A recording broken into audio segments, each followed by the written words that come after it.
Apenas algumas pessoas devem estar em seu círculo íntimo. Nem todo mundo é seu amigo. Às vezes as pessoas que você chama de amigos podem te puxar para baixo. Para você crescer, você precisa aprender a distinguir entre aqueles que Deus aprova em sua vida e aqueles que você deve evitar. O que você faz quando encontra seu filho com más companhias? Quer seu filho tenha crescido ou não, você não cruza os braços enquanto o vê saindo com colegas que podem influenciá-lo em um estilo de vida rebelde. Em vez disso, tanto quanto possível, você garantirá que seu filho os evite. Você faz isso porque ama seu filho e não porque odeia as outras crianças, ou não quer que seu filho se envolva com mais ninguém. Ouça também o que Jesus disse sobre Deus, nosso Pai Celestial. Em Mateus, capítulo 7, versículo 11, diz: Ora, se vós que sois maus, sabeis dar boas dádivas aos vossos filhos, quanto mais vosso Pai que está no céu dará boas coisas aos que lhe pedirem. Como todo bom pai, Deus também está interessado nas coisas que acontecem em sua vida. Ele não apenas senta em seu trono e fica desinteressado em seu bem-estar pessoal. Ele é Deus e Pai para todo aquele que o adora por meio da fé em Jesus. Deus quer você cercado por pessoas que te ajudem a se tornar cada vez melhor. Verdade seja dita, a necessidade do tipo certo de pessoas em seu círculo não é apenas algo com o qual Deus lida. Mesmo na filosofia, existem diferentes declarações e conselhos sobre amizades e associações. Por exemplo, Aristóteles disse uma vez: o que é um amigo? A verdadeira amizade e os verdadeiros amigos são espelhos um do outro, uma única alma habitando dois corpos. William Shakespeare escreveu: as palavras são fáceis como o vento, amigos fiéis são difíceis de encontrar. Platão disse: ninguém é amigo de seu amigo se não retribuir o amor. Outro ditado popular é: diga-me com quem andas e te direi quem és. Cresci ouvindo essa afirmação o tempo todo e ela ajudou a moldar meus valores no relacionamento desde cedo na minha vida. A declaração também concorda com o que a Bíblia diz em Provérbios, capítulo 13, versículo 20. Quem anda com os sábios será sábio, mas o companheiro dos insensatos se tornará mau. Escute, ninguém entra na sua vida e sai da mesma forma. Nossas vidas são como esponjas. À medida que envelhecemos e passamos por diferentes experiências, absorvemos e descarregamos coisas ao longo do caminho. Quem quer que encontramos, ou nos dá algo para absorver, ou absorve algo de nós. Às vezes, ambos podem acontecer. A palavra de Deus diz que você se tornará mais sábio se andar com pessoas sábias. Existe um destino para um companheiro de tolos, e será apenas a destruição. Quando criança, conheci pessoas e nunca tive coragem ou orgulho de convidá-las para casa. Eu sabia que meus pais nunca aprovariam. Tendo crescido sob padrões específicos, eu sabia que eles ficariam desapontados por eu sair com um sujeito assim. Essa mentalidade me deixou na ponta dos pés em relação àqueles que chamei de amigos ou fazem parte do meu círculo. Não me interpretem mal, não devemos ser hostis com os outros. Não. Jesus e toda a palavra de Deus nos ensina a sermos gentis e amigáveis, vivendo pacificamente com todos da melhor maneira possível. Romanos capítulo 12, versículo 18. Se possível, quanto depender de vós, tende paz com todos os homens. Você pode viver em paz com todos, sendo gentil e amigável, mas ao mesmo tempo definindo seus relacionamentos também. Evitar algo não significa necessariamente odiá-lo. Se eu lhe disser para evitar brincar com cobras ou qualquer animal selvagem que você veja, posso não estar dizendo para você odiá-los, mas para mantê-los afastados para sua segurança. Uma cobra venenosa poderia picá-lo e você estaria em grave perigo. Um leão poderia devorá-lo e assim por diante. Portanto, evitar não é necessariamente por ódio, mas por sua segurança e por causa de onde você está indo na vida. Veja, quando o propósito de algo é desconhecido, o abuso é inevitável. Quando você não consegue entender que aqueles com quem você se cerca influenciam muito a maneira como você se sai na vida, você se cercará de praticamente qualquer pessoa. Mas você pode estar se perguntando: como eu sei quem Deus aprova e quem Ele não aprova? É para isso que temos a Bíblia. Quando você passa tempo suficiente com a palavra de Deus, você ganha sabedoria para viver dela. Há uma razão pela qual a palavra de Deus é chamada de luz para aqueles que a encontram.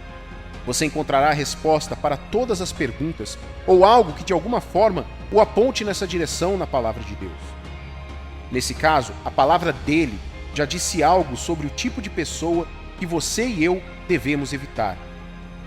Salmos capítulo 1, versículo 1. Bem-aventurado o homem que não anda no conselho dos ímpios, não se detém no caminho dos pecadores, nem se assenta na roda dos escarnecedores. Este versículo pode soar como qualquer outro conselho, mas há verdades por trás de suas linhas se você olhar atentamente. Primeiro, a Bíblia diz que se você decidir evitar esse tipo de pessoa, você é abençoado. Também implica que você terá problemas se não evitá-la. É tão sério? É sim. Sua saúde, segurança, estabilidade e, de fato, sua vida dependem disso. Algumas pessoas abreviam suas vidas por causa da companhia que mantêm. Alguns morreram, enquanto outros passaram por coisas que os deixaram incapacitados para o resto da vida. Alguns foram para a prisão e outros perderam oportunidades na vida. Lembre-se de que seu círculo influencia significativamente como você se sai, onde se sai e como termina sua vida. Portanto, você deve aprender com a palavra de Deus como buscar e se apegar à bênção dos relacionamentos ordenados por Ele. De acordo com o Salmo 1, aqui estão algumas pessoas que você deve evitar. Os ímpios. Quem são as pessoas más? Você pode não ser capaz de identificar uma pessoa perversa pelo valor de face, mas pode identificar por meio de alguns comportamentos, aos quais deve estar sempre atento. Isso deve ajudá-lo a identificá-los rapidamente e evitá-los. Em primeiro lugar, uma pessoa má é orgulhosa e presunçosa. Ela não considera ninguém além de si mesma.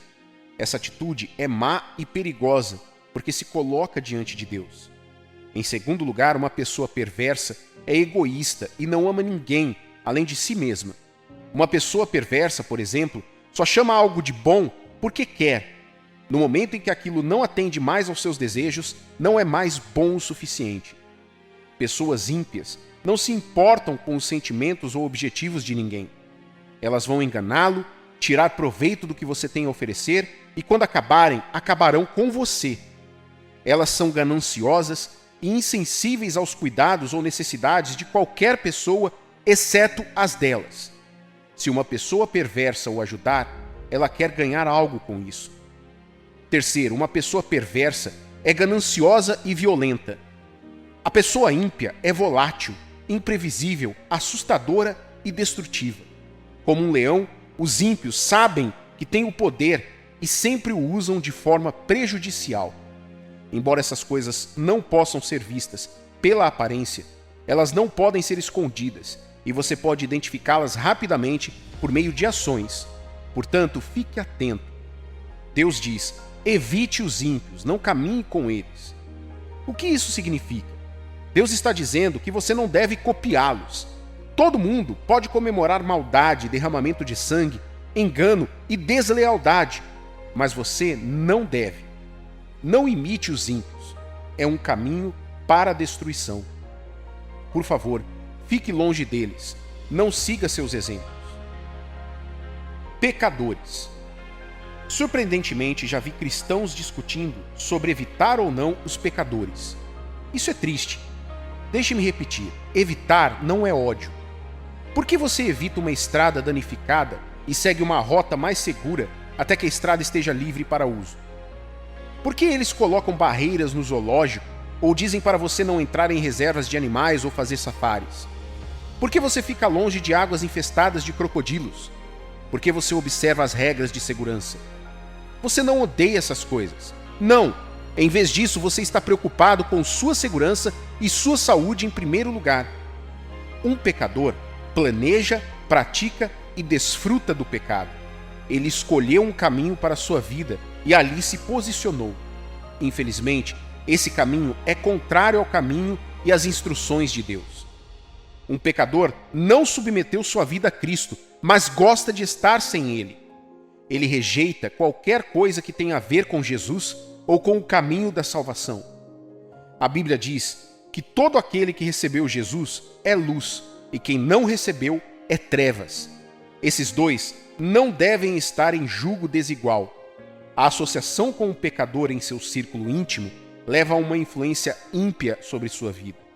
Ou a sua luz transforma a escuridão deles, ou a escuridão deles muda a sua luz. Não há como contornar isso. A palavra de Deus diz que para estar mais seguro, não traga pecadores para seu círculo íntimo. Não fique do lado deles.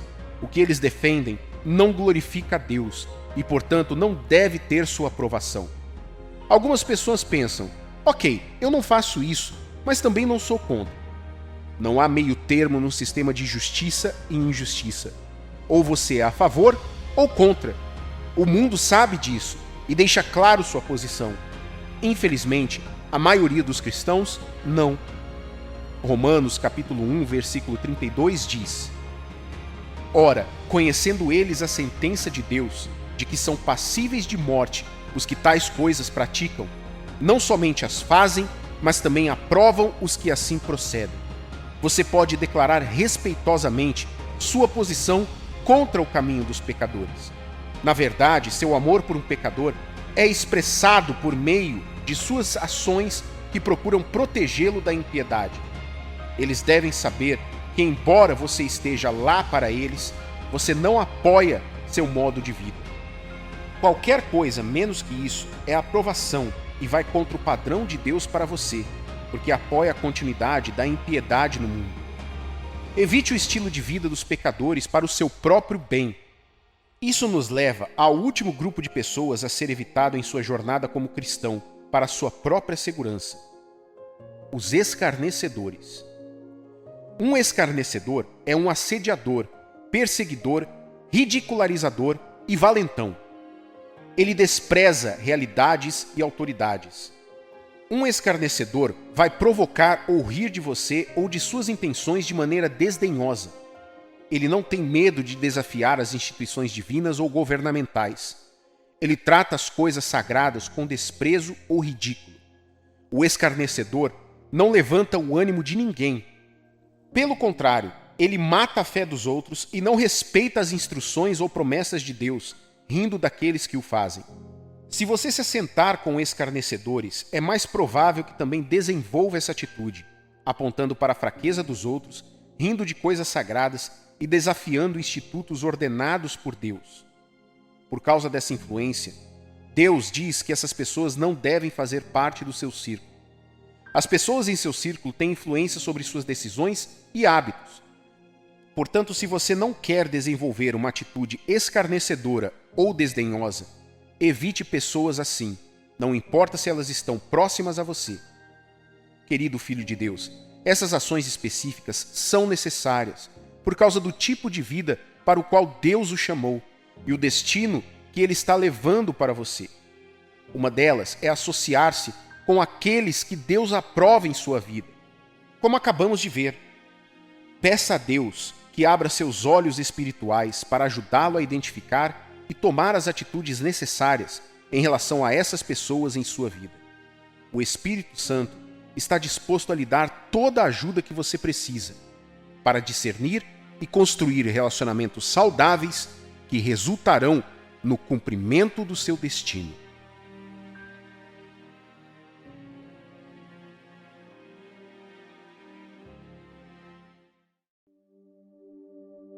É possível falar de salvação sem transformação? Creio que não. A transformação é a própria essência e definição da salvação. De que outra forma você prova sua existência ou encontro com Jesus se não há evidências em sua vida? De fato, o verdadeiro cristianismo é comprovado pelos frutos que o acompanham. A Bíblia diz em Efésios capítulo 4, versículo 20 ao 24: Mas não foi assim que aprendestes a Cristo, se é que, de fato, o tendes ouvido e nele fostes instruídos, segundo é a verdade em Jesus, no sentido de que, quanto ao trato passado, vós despojeis do velho homem, que se corrompe segundo as concupiscências do engano, e vos renoveis no espírito do vosso entendimento, e vos revistais do novo homem, criado segundo Deus, em justiça e retidão procedentes da verdade. O verdadeiro cristianismo e a aceitação da graça salvadora de Deus por meio de Jesus Cristo envolvem o despojar-se do velho e o revestir-se do novo, ou seja, a substituição de uma coisa por outra. Deixe-me colocar uma base aqui. O propósito desta mensagem é levá-lo de onde você está para uma vida cristã muito mais intencional, na qual você vive como um verdadeiro embaixador do reino de Deus e um vaso digno que Ele pode usar em um mundo coberto por engano e escuridão. Cremos que Deus usará esta mensagem para corrigir o seu coração, reconstruir e reavivar a sua confiança e fortalecer sua fé na justiça e verdadeira santidade de Jesus.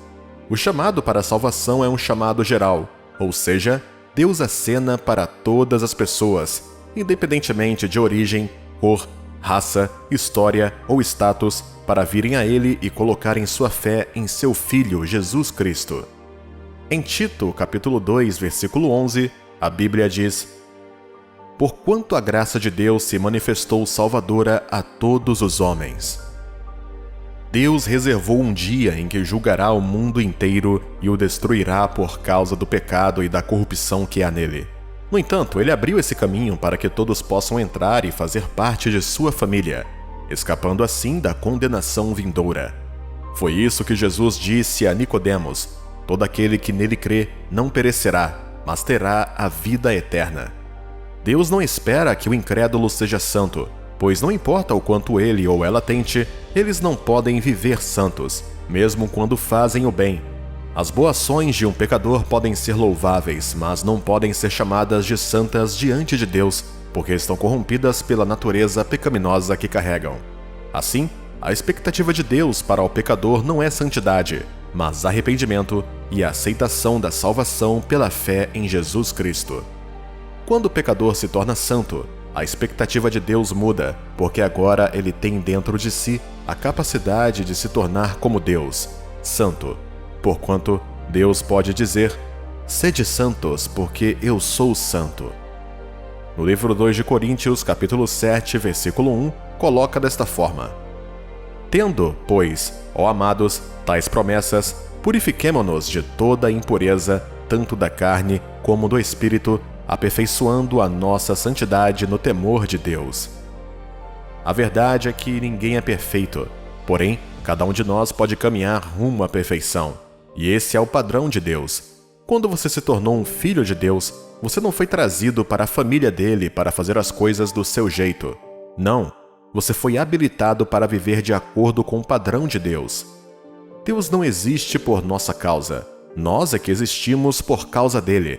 É muito importante que você entenda isso se realmente quer ter uma vida cristã sucedida. É isso mesmo, existe a vida cristã mal sucedida. Uma vida que, embora tenha começado a jornada, não terminou bem. Nem todo mundo que começa essa jornada de fé cruza a linha de chegada no final. Alguns ficarão pelo caminho, outros se desviarão e alguns viverão para outras distrações. Oro para que todos nós terminemos bem. Deus nos ama? Você sabe que sim, e cada ação dele é prova disso. É o amor dele que fez com que ele desse seu único filho para salvar uma raça a caminho da destruição. É o amor que faz com que ele nos leve a sério, mesmo quando não fazemos o mesmo. Seu amor faz com que ele nos discipline quando precisamos ser corrigidos enquanto fazemos nossa jornada. O amor de Deus, sua misericórdia e julgamento trabalham juntos. Ele não está dividido. Por exemplo, você está ouvindo esta mensagem hoje porque Deus te ama e quer te ensinar algo que pode estar faltando em sua vida. Veja, vivemos em um mundo de mentiras e enganos, e tantos filhos de Deus são jogados aqui e ali, levados na direção oposta onde Deus nos orienta a ir. Eles acham que sabem o que estão fazendo, mas, na verdade, estão destruindo sua obra cristã. A passagem que vimos anteriormente deixa claro que temos a responsabilidade de nos purificar. Você não pode deixar a sua vida seguir o fluxo do mundo. Você vai acabar em um lugar onde não gostaria de estar. Ser cristão caracteriza-se pela substituição de uma vida por outra. Envolve uma rendição de si mesmo à soberania de Deus. escolhendo viver de acordo com os padrões dele em vez dos seus ou do mundo. Mais uma vez, repito, ser cristão significa se render ao padrão de Deus. Quando você escolhe um estilo de vida ou qualquer ação que vai contra tudo o que Deus defende, você não está apenas cometendo um pecado, mas também está destruindo a sua vida cristã pouco a pouco. Quais são alguns desses hábitos destrutivos que podem arruinar a sua jornada cristã? Tentar misturar a velha vida com a nova. Você não pode produzir os frutos de Deus plantando as sementes da carne ou do mundo. Gálatas capítulo 6, versículo 7 ao 8, diz: Não vos enganeis, de Deus não se zomba, pois aquilo que o homem semear, isso também ceifará. Porque o que semeia para a sua própria carne, da carne colherá corrupção, mas o que semeia para o Espírito do Espírito, colherá a vida eterna. Em um de nossos vídeos anteriores, eu compartilhei com você como é quando o seu espírito foi salvo no novo nascimento, mas sua mente não. É por isso que você descobriu que sua mente ainda pensa e quer que você faça as coisas como fazia antes. É como um programa e, portanto, deve ser renovado e atualizado para o sistema de Deus agora. Da mesma forma, ao receber Jesus, você deve entender que a luz e as trevas não podem se misturar. O mundo jaz nas trevas. Sim, você esteve lá. Sim, você costumava ser assim. Você está no mundo agora. E ainda assim, você deve entender que agora você é uma nova pessoa. Você foi lavado. Agora você está bem por causa de um conjunto diferente de regras. Agora você opera de forma diferente. Agora você tem um chamado superior. Antes vivia para si mesmo e agora vive para Deus. Quando você pensa ou age de forma contrária a isso, como a ilustração do vinho velho e do vinho novo, você apenas se destrói. Lucas capítulo 5, versículo 37 ao 38 diz: E ninguém põe vinho novo em odres velhos, pois o vinho novo romperá os odres, entornar-se-á o vinho, e os odres se estragarão. Pelo contrário, vinho novo deve ser posto em odres novos, e ambos se conservam. Vir a Jesus e dizer que o aceitou apenas para voltar e tentar viver uma vida ainda agarrada da maneira que você costumava fazer, torna sua fé e sua salvação muito questionáveis. Paulo disse: O ladrão que está em Cristo não roube mais. E isso significa que você tem a responsabilidade de aprender a cultura do reino de Deus, que, é claro, depende muito do amor e da santidade, e viver de acordo com ela. Você zomba da morte e do sacrifício de Deus e da graça de Deus ao pensar que pode viver uma vida mista. Não vai funcionar. Satanás só vai tirar vantagem de você e escravizá-lo ainda mais, prendendo-o até conseguir destruir sua alma. Parte da mudança que pode ocorrer quando você recebe Jesus exigirá que você abandone coisas e muitas pessoas para ser quem Deus o chama para ser. Isso ocorre porque as coisas que você costumava fazer vão atrapalhar a sua caminhada com Deus. A impiedade traz reprovação ao nome de Deus, exalta o poder de Satanás e prende você na culpa e na própria escravidão, a qual Jesus morreu para libertá-lo. Algumas dessas atitudes também incluem pecados secretos. Vou lhe dizer uma coisa: isso mata sua vida espiritual gradualmente. A menos que você não seja honesto consigo mesmo, nunca se sentirá confiante diante de Deus ou qualquer outra pessoa. Você não crescerá na fé para assumir a autoridade sobre o diabo, pois sabe em segredo que ainda é escravo dele. Você terá dificuldades na oração e no estudo da palavra. Você estará de volta ao mesmo lugar. Mas não fomos chamados para esta experiência. Em vez disso, fomos chamados à misericórdia, graça, amor e promessa de Deus. Eu te encorajo a escolher hoje a se render a Deus, pedindo ao Espírito Santo que o ajude a se separar do antigo estilo de vida e abraçar o novo em Jesus para que você possa dar glória a Deus. Passividade para com as coisas de Deus. Outro hábito que você deve ter cuidado é que um perigo para a sua vida cristã é o estilo de vida de ser passivo ou indiferente para com as coisas de Deus. Permita-me dizer que isso é um sinal de deficiência espiritual, ser indiferente às suas coisas. Romanos capítulo 12, versículo 11, diz: No zelo, não sejais remissos, sede fervorosos, servindo ao Senhor. Um sinal de saúde espiritual é o fervor. A falta dele é sinal de que algo está errado e, como uma doença, se não for tratada adequadamente, causará grandes danos. Sinais de passividade aparecem quando você não é apaixonado por coisas espirituais, como orar de maneira consistente, pular momentos de oração ou comunhão com outros cristãos, negligenciar a sua devoção pessoal a Deus, evangelizar ou compartilhar a sua fé e estar mais interessado em falar sobre outras coisas além de Deus. Deixar de praticar essas coisas te fará fraco e sem fé. Você pode até professar o cristianismo, mas sua vida estará vazia. Você deve pedir a Deus para continuar a arder o fogo dele em seu coração e torná-lo mais consciente e sedento dele do que de qualquer outra coisa.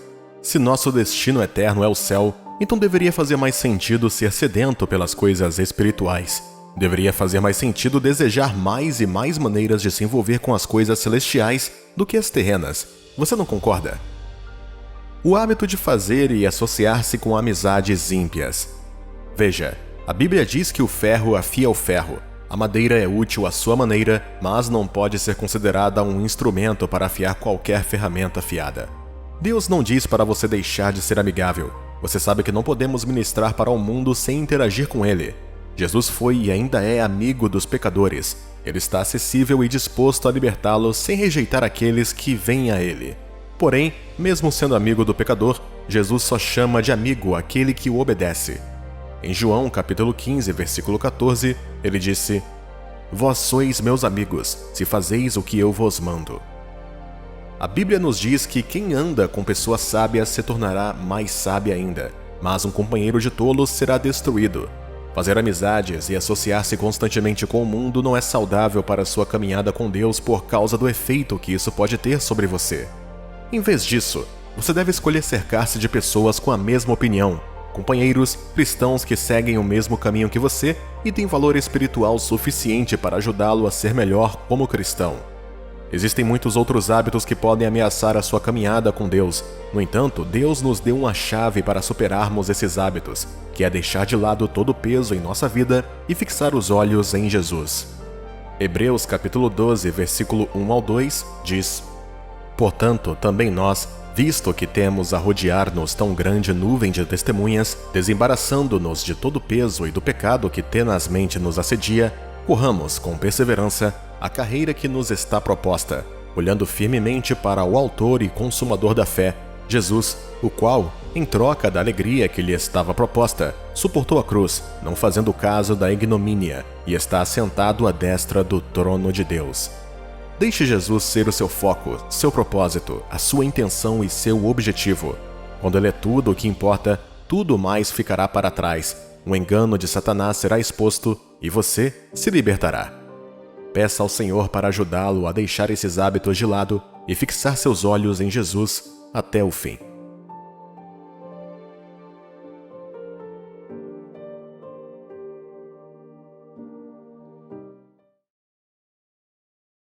O que torna a fé cristã tão especial e sua caminhada com Deus tão incrível?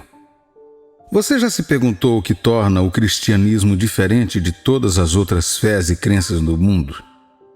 Bem, eu já fiz e adoraria compartilhar algo sobre o que ponderei. Em meus estudos percebi que a fé cristã é aquela em que temos acesso a Deus por meio de seu Espírito, tendo nos reconciliado com Ele por causa do sacrifício de Jesus na cruz. Nascemos na própria família de Deus, feitos herdeiros de Deus e co-herdeiros com Cristo. Romanos capítulo 8, versículo 17 diz: "Ora, se somos filhos, somos também herdeiros, herdeiros de Deus e co-herdeiros com Cristo. Se com Ele sofremos, também com Ele seremos glorificados." Somos feitos reis e sacerdotes para o nosso Deus. Apocalipse capítulo 5, versículo 10 diz: "E para o nosso Deus os constituísse reino e sacerdotes, e reinarão sobre a terra."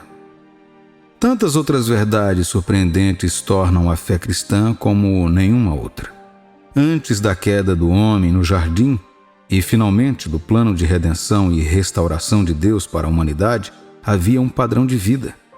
No início, após a criação e colocação do homem no jardim, Adão recebeu a responsabilidade de cuidar do jardim do Éden e de tudo o que havia nele. Deus ordenou que a humanidade fosse frutífera e se multiplicasse, enchesse a terra e a subjugasse. O homem deveria dominar todas as coisas vivas, os peixes no mar, as aves no ar e todos os animais na terra. Isso não era tudo. Deus também deu ao homem toda a vegetação como alimento. O homem tinha tudo o que precisava, porém ainda havia mais. Deus deu ao homem a sua presença. A voz de Deus andava no jardim no frescor do dia e tinha comunhão com ele.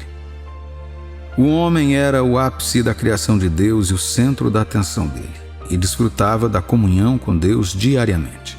Adão foi criado para ser um Deus na terra porque foi criado à imagem e semelhança de Deus. Outros animais foram feitos segundo sua própria espécie. O homem foi feito para reinar na terra como Deus reinou no céu. O capítulo 3 de Gênesis nos dá o relato de como o homem caiu.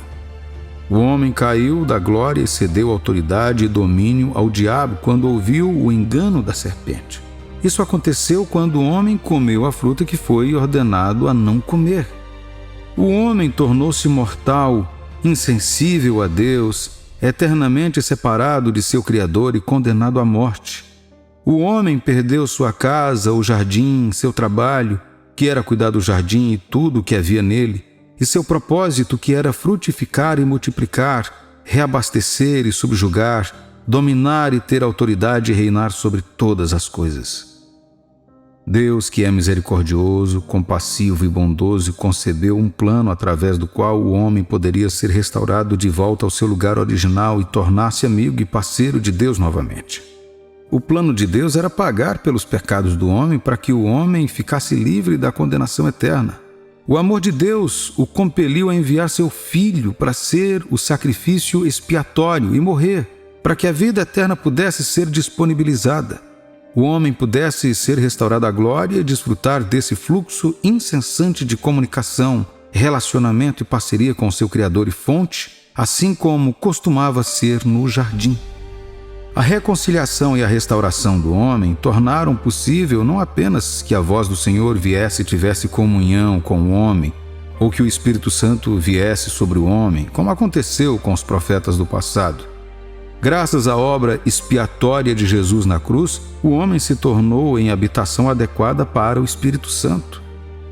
Você e eu agora podemos acolher o Espírito Santo e ceder diariamente a ele por causa da obra de Cristo no Calvário. Efésios capítulo 1, versículo 13 diz: em quem também vós, depois que ouvirdes a palavra da verdade, o evangelho da vossa salvação, tendo nele também crido, fostes selados com o Santo Espírito da promessa.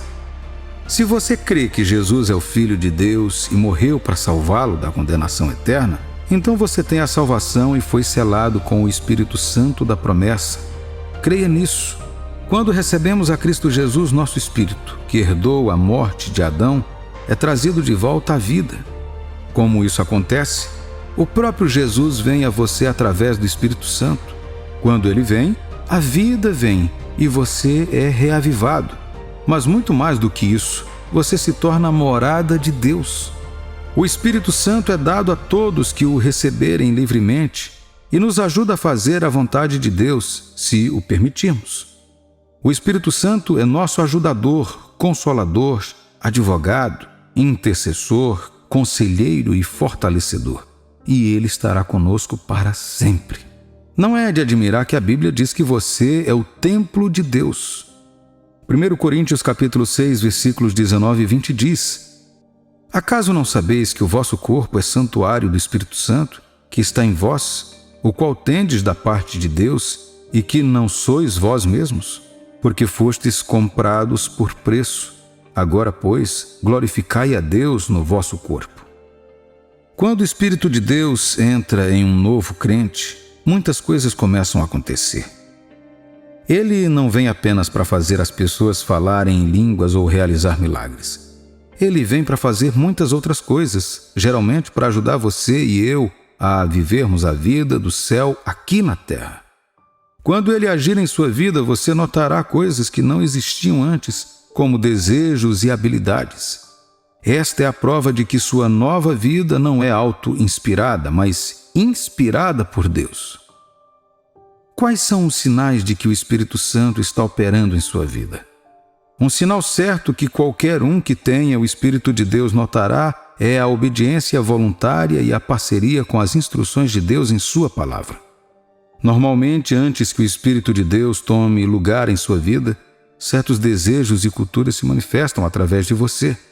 Sua carne está no comando e todo o seu ser está sujeito a ela. Você descobre que deseja mais coisas que não agradam a Deus. atos ímpios que não são problemas, e mesmo quando você faz coisas que o incomodam, você não tem o poder de impedir de fazê-las. Porém, quando o Espírito Santo começar a trabalhar em você, você descobrirá que está interessado em agradar a Deus. Você quer saber como pode servir melhor. Você quer conhecer a vontade dele e como colaborar com Deus para realizá-la na terra. À medida que o Espírito Santo trabalha em você, ele substitui seu coração rebelde por um espírito mais zeloso. Aquela rebeldia que você sempre demonstrou para com as coisas do Espírito, agora é constituída por um novo amor por elas. E, às vezes, isso pode parecer estranho. A mente natural pode não entender. Seus amigos podem até zombar de você ou chamá-lo de louco, mas isso é apenas mais um sinal de que você está prestes a mudar de direção. Mentes carnais não podem entender coisas espirituais, e uma pessoa espiritual deve fazer amizade com pessoas espirituais. Então, quando você vê essa mudança em sua vida, saiba que você não é um estranho. O Espírito Santo está trabalhando em sua vida. Ele está afetando seus desejos e mudando sua personalidade. Ele está tocando suas escolhas e transformando sua vida a cada momento. Outro sinal da obra do Espírito Santo é que você notará certos dons espirituais trabalhando em você. 1 Coríntios capítulo 12, versículos 6 a 11 diz: E há diversidade nas realizações, mas o mesmo Deus é quem opera tudo em todos. A manifestação do Espírito é concedida a cada um visando a um fim proveitoso, porque a um é dada, mediante o Espírito, a palavra da sabedoria, e a outro, segundo o mesmo Espírito, a palavra do conhecimento. A outro, no mesmo Espírito, a fé. E a outro, no mesmo Espírito, dons de curar. A outro, operações de milagre. A outro, profecia. A outro, discernimento de espíritos. A um, variedade de línguas, e a outro, capacidade para interpretá-las. Mas um só e o mesmo Espírito realiza todas estas coisas, distribuindo-as como lhe apraz a cada um individualmente. Outro dos meus versículos favoritos para apoiar isso é 1 Samuel capítulo 10, versículo 6, que diz: O Espírito do Senhor se apossará de ti e profetizarás com eles, e tu serás mudado em outro homem. É isso. Quando o Espírito Santo começar a trabalhar em você, você demonstrará suas habilidades tanto em seu caráter quanto em demonstrações sobrenaturais. Existem inúmeros dons do Espírito dados para que a obra de Deus prospere mais e nos ajude a comunicar o Evangelho aos não salvos. Você pode se sentir capaz de contar a alguém algo sobre si mesmo que nunca soube antes e oferecer-lhes orientação sobrenatural sobre como fazer isso. Isso é o Espírito Santo trabalhando através de você. Você pode começar a ter pensamentos e entendimentos especiais, fazendo com que Deus comunique mensagens a você por meio deles, para você ou para outras pessoas ao seu redor.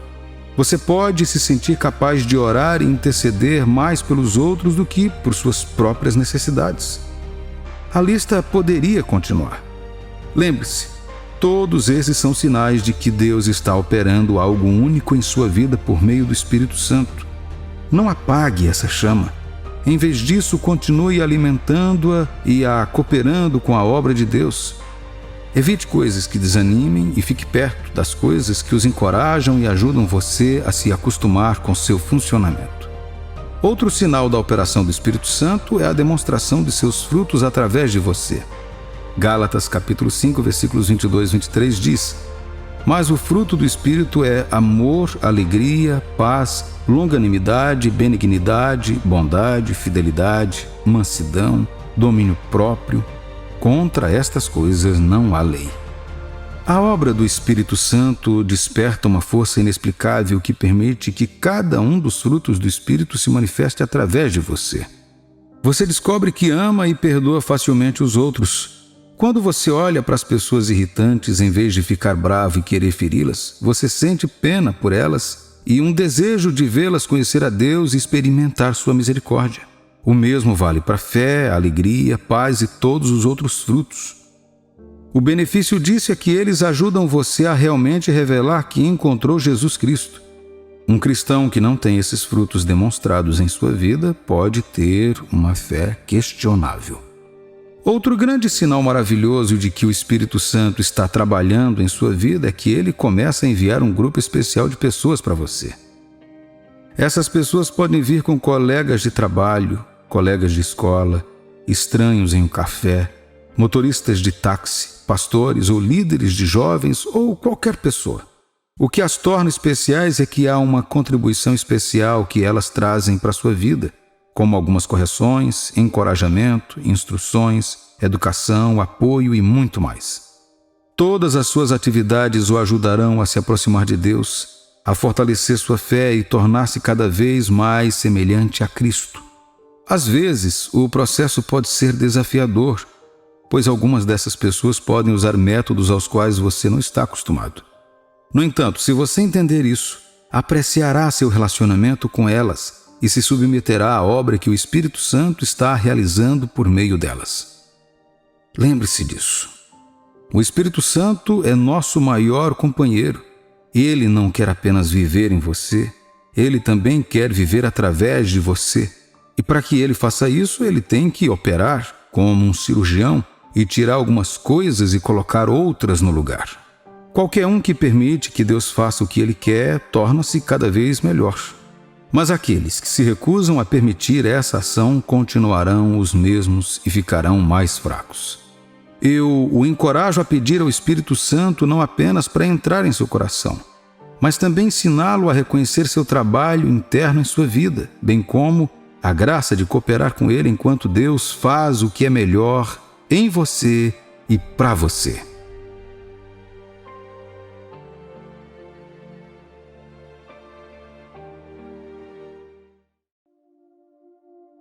Condições de vidas mais duras criam as pessoas mais resistentes que já caminharam sobre a Terra.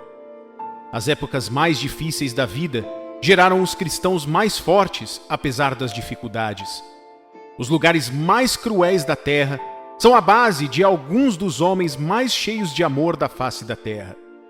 As mesmas condições que existem em alguns dos lugares mais sombrios do mundo, que deram origem a alguns dos homens mais insensíveis e difíceis da Terra hoje em dia, deram origem a algumas das pessoas mais altruístas que podem existir. Isso é real, isso é verdade. Infelizmente, na maioria dos casos, a maldade parece superar o bem, e vemos as cenas mais escandalosas das trevas em exibição do que a simples glória de uma boa ação. Deus sempre costumou formar seus generais mais fortes nas condições mais difíceis possíveis. Ele sempre gerou alguns dos maiores crentes em Jesus Cristo e no reino de Deus através desses meios. Ele sabe que a única maneira de obter a verdadeira natureza do homem, muitas vezes, é fazendo-o passar pelas fases mais difíceis de sua vida. Ele está muito ciente disso. Ele sabe que você não conhece a si mesmo como você realmente é. Você pode pensar que se conhece agora, mas a verdade é que não. Ele conhece as intenções mais profundas do coração do homem. A palavra dele mostra isso claramente em Hebreus capítulo 4, versículos 12, 13 e 16. Porque a palavra de Deus é viva e eficaz, e mais cortante do que qualquer espada de 2 gumes, e penetra até o ponto de dividir alma e espírito, juntas e medulas, e é apta para discernir os pensamentos e propósitos do coração. E não há criatura que não seja manifesta na sua presença. Pelo contrário, todas as coisas estão descobertas e patentes aos olhos daquele a quem temos de prestar contas. Acheguemo-nos, portanto, confiadamente junto ao trono da graça, a fim de recebermos misericórdia e acharmos graça para o socorro em ocasião oportuna.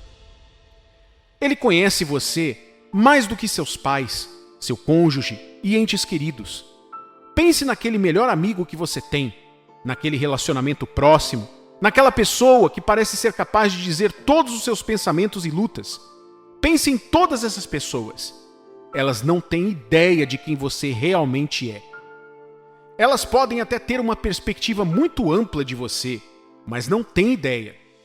Ninguém pode genuinamente prever onde você estará no futuro e o tipo de pessoa que você se tornará. Ninguém.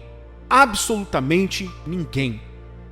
Agora, se nem mesmo seus irmãos biológicos, entes queridos e nem mesmo você conhece a si mesmo, quem pode dizer que conhece o seu potencial? Somente um fabricante pode saber tudo sobre um produto. Somente o fabricante pode saber até que ponto as habilidades e potenciais adormecidos em um produto foram explorados.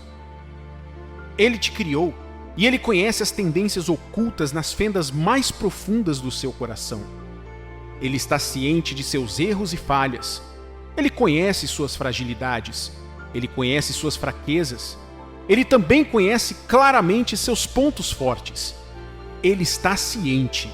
Então, ele sabe que navegar tranquilamente não é o que você precisa. Sim, eu sei que você está orando para que todas as coisas aconteçam do seu jeito. Você está orando pelo sucesso, está orando por vitórias constantes, para nunca perder, para nunca estar em desvantagem, para nunca perder. Para não querer perder nenhum ente querido, para nunca provar a pílula amarga do fracasso, da decepção e do desgosto. Infelizmente, esse não é um caminho para o crescimento. É um caminho certo para a destruição, pois esse caminho é uma ladeira que termina em perigo e dor de cabeça. A triste verdade que a maioria dos humanos resolve nunca aceitar no fundo do coração é que nós, como humanos, nunca aprenderemos nada com o sucesso e a vitória. Em termos de proporção, provavelmente só ganhamos mais em vaidade e senso de ego inflado quando temos sucesso em série. Começamos a enxergar nossas vitórias seguindo uma curva ascendente que jamais desce. Se continuarmos nesse caminho, infelizmente estamos nos preparando para uma enorme queda. Não há nenhuma experiência de aprendizado, nenhuma esperança de crescimento, nenhum espaço para correção, nenhum espaço para melhorar, nenhuma chance para se adaptar às mudanças na estratégia do inimigo e muito pouca mudança, se é que houve alguma, nos sistemas que empregamos para crescer. No final, isso tudo só serve para continuar alimentando nossos egos, até que o destino certo que aguarda a alma orgulhosa e presunçosa nos alcance. No fracasso, definitivamente há dor e mágoa, sim. No fracasso, definitivamente há acidente e desgosto. Sim, no desastre, pode haver uma perda aparentemente irrecuperável. Mas há mais do que tudo isso no fracasso e na queda. Há lições bem gravadas e inscritas com intrepidez em nosso coração. Quando falhamos, não esquecemos. Nos apegamos às lições que encontramos por meio de experiências amargas. A experiência tem uma maneira muito vívida de gravar profundamente em nossos corações lições que não podemos esquecer. No fracasso não há motivos para ser vaidoso e, portanto, o problema do orgulho é tratado. Quando esse Filho de Deus finalmente encontra a graça e supera o fracasso e a dor, ele fica ciente de que não foi devido às suas habilidades e força, mas pela graça e favor de Deus, o seu Pai. Esse reconhecimento produz uma profunda humildade que não pode ser fingida. Essa humildade protege esse Filho de Deus da influência destrutiva do orgulho. Esses desafios são muito deliberados. Eles são especialmente criados para você e para a glória de Deus. Você não pode permanecer a mesma pessoa quando Deus deseja uma mudança na sua vida. Quando Ele decide desafiar seus limites e promovê-lo, o plano dele é mudar você. Porque o você de hoje não é de forma alguma suficiente, capaz, experiente, treinado ou equipado para lidar com o futuro à sua frente. Meu amigo, seu futuro, suas habilidades, sua graça e suas bênçãos não foram feitas para você hoje. Pode não parecer agora, mas esta é uma verdade profunda que você deve aceitar para seguir pelo doloroso caminho do crescimento. Até que decida se preparar e abraçar este processo, você nunca estará pronto para a próxima fase. Nunca. O você atual de hoje é destrutivo para o futuro que você espera. Esse você é letal para o futuro glorioso que Deus imaginou para a sua vida na palavra dele. O você de hoje é uma bomba relógio, pronta para arruinar as bênçãos que estão à sua frente se você recusar a se sujeitar à série de desafios que Deus preparou para você. Você não pode se dar ao luxo de permanecer o mesmo homem ou mesma mulher que é agora. Isso é algo muito caro de administrar. Saul se tornou outro homem depois de enfrentar o seu próprio desafio. 1 Samuel capítulo 10, versículos 6 ao 9. O Espírito do Senhor se apossará de ti, e profetizarás com eles, e tu serás mudado em outro homem. Quando estes sinais te sucederem, faze o que a ocasião te pedir, porque Deus é contigo. Tu, porém, descerás adiante de mim a Gilgal, e eis que eu descerei a ti, para sacrificar holocausto e para apresentar ofertas pacíficas. 7 dias esperarás, até que eu venha ter contigo e te declare o que hás de fazer. Você não pode continuar sendo a mesma pessoa depois de encontrar Deus. Saul era desconhecido nas vastas terras de Israel e estava fadado a nunca ser grande, até ser escolhido por Deus. Quando foi escolhido, ele não foi enviado logo assim, não. Ele foi transformado pela bendita unção do Senhor, o tornando apto para o futuro, que seria sua realidade dali para frente. O Saul de até então não poderia ser rei de Israel, não. Ele teve que se tornar outro homem através da mão segura de Deus, até que foi transformado de tal forma que ele agora podia lidar com as realidades do trono como rei. Antes disso, ele era incapaz de ascender ao trono de Israel. Ele não poderia de forma alguma liderar qualquer pessoa. Ele era incapaz de ficar à frente de qualquer homem para mostrar o caminho, muito mais a nação. Jacó se deparou com um dilema semelhante. Ele era um fracasso em série. Ele não podia nem mesmo se casar com a mulher que queria como esposa. Até nisso ele foi enganado. Ele teve que trabalhar arduamente por tantos anos para acumular tudo o que conseguiu na vida. Ele viveu uma vida difícil. Mas Deus havia planejado um futuro tão glorioso para ele, um futuro que o Jacó de até então jamais poderia ver se permanecesse o mesmo homem sem enfrentar o desafio de Deus. Ele também sabia disso e buscou desesperadamente a Deus por uma mudança em sua vida. A Bíblia ilustra isso de maneira muito clara em Gênesis capítulo 32, versículos 24 ao 30. Ficando ele só, lutava com ele um homem até ao romper do dia. Vendo este que não podia com ele, tocou-lhe na articulação da coxa. Deslocou-se a junta da coxa de Jacó na luta com o homem. Disse este: deixa-me ir, pois já rompeu o dia. Respondeu Jacó: não te deixarei ir, se não me abençoares. Perguntou-lhe, pois, como te chamas? Ele respondeu: Jacó. Então disse: já não te chamarás Jacó, e sim Israel, pois como príncipe lutaste com Deus e com os homens e prevaleceste. Tornou Jacó: dize, rogo-te, como te chamas? Respondeu ele: por que perguntas pelo meu nome? E o abençoou ali. Aquele lugar chamou Jacó Peniel, pois disse: vi a Deus face a face, e a minha vida foi salva.